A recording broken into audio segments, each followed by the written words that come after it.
All right, so questions galore came in about this whole mayonnaise and grilling meat thing. So I decided we'll do a video on this just to help explain all the details of what's going on. I've got some pork tenderloin here, which is kind of like boneless, skinless chicken breast as well. It's just like sort of that blank slate meat that oftentimes gets grilled to being a little bit too dry. It's really hard to hold moisture, so it's a great example of what to use for this stuff. And there's nothing on here right now. This is just, plain pork tenderloin, ready to roll. So I've got my salt, got my pepper, got my oregano because I'm thinking Italian tonight. I got some Chianti that's open I'm going to be enjoying. And then, of course, the secret ingredient, the mayonnaise. So all we do is we start off with getting some mayo on here. And why mayonnaise? Mayonnaise is an emulsion. And an emulsion has a load of fat in it, plus egg, plus vinegar, plus salt. And could there be anything better to put on meat than that? And what happens here is that it makes kind of a non-stick layer on the meat automatically. So what's going to happen when we throw this on the grill is that this emulsion layer is going to protect the meat, making for this kind of crust that's just perfect. It's just an incredible thing that holds in the moisture and at the same time can deliver all the flavor that we're going to put on top of the mayo. So get that looking good right there.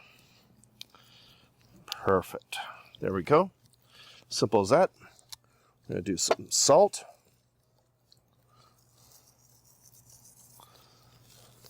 Forgot to bring a paper towel out. You'll manage. I'll manage. Some pepper. Just wipe it on your shirt like you normally do. Good point. There we go. Some oregano. Then we'll do all this on the other side as well. We're doing laundry tonight anyway.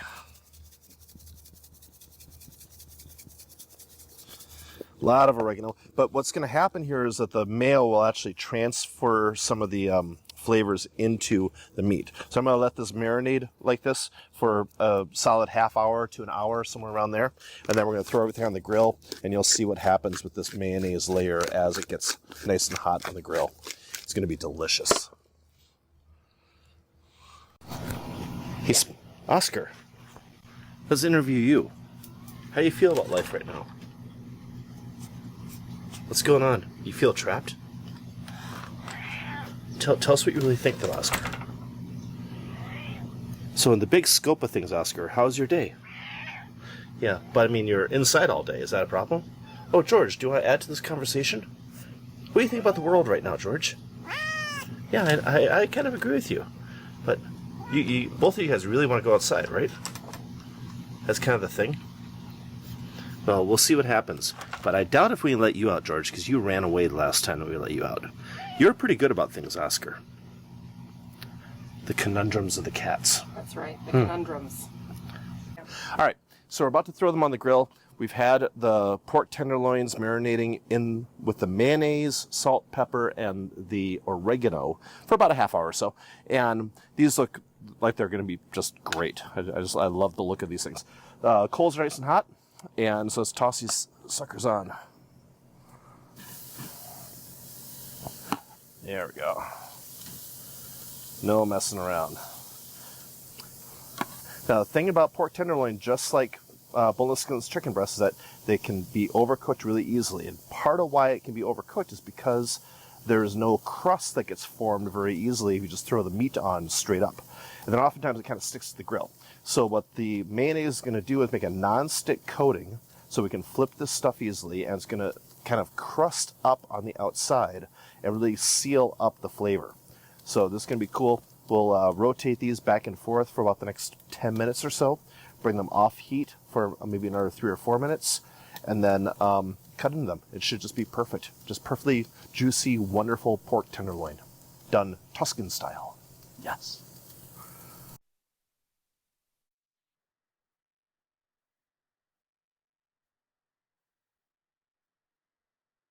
So they've been on for about 6 or 7 minutes now. They're nowhere near done.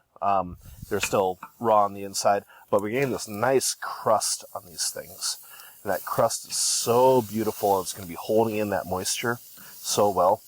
I'm going to stand those up on edge a little bit. But you can see how beautiful that crust is right there. And at this point now, there's like no sense of mayonnaise being involved. It's just simply really good looking meat. Which is that emulsified fat grills up so well. I'm having no problem moving the meat. It's already kind of in a non-stick state, and all that oregano and the salt and the pepper are all staying intact on the meat. So that's why mayonnaise rocks when you're grilling. Yes.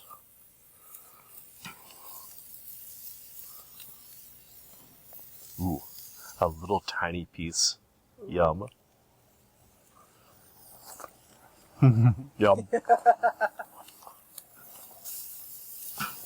All right, so everything's off. Here's the moment that we've been waiting for. So the pork has been resting for about 10 minutes or so. It's nice and steamy. Look at that crust. It looks perfect. All the oregano is still there, all the pepper and salt. We pulled it off at about 135 or so. So let's just sort of see what happens here. There we go. Perfect. So slightly pink, which is delicious for pork. This nice big thick piece right here. Perfect. There we are. So we're going to shingle this out. We'll pour some of the drippings from the pan on top of it as well. We got some Provençal vegetables on top of that. And we got some bottles of wine open. Duh. And we're going to have some good grilled food. But grilled meat with some mayonnaise rocks, because you end up with pretty looking things like this. Enjoy.